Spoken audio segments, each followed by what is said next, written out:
Babiu di panupunau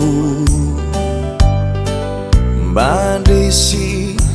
miasa ni tevuli Tiwazuni vitomata asi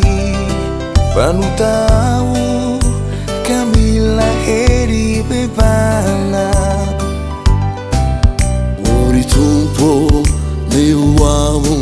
ifaindrina Ilaw saku tinisau ifautaku Anatsaraku ni fitunatenaku Panutau kamila iri aviaminau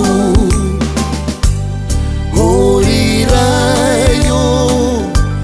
tungi life tuna ibeba kwa minau sidera kuanau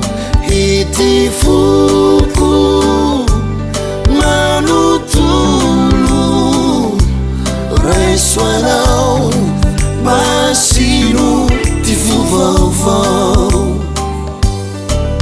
Tapakivchau yantsuantsu yanaranau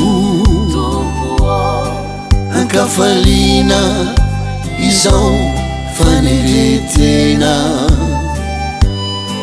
Yananularana ny fiainana sy famarinana Panutau kamila hery avy aminao Morirayo tungi life tuna ibeba kwa minau sidera kuanau itifuku manutulu reswanau masinu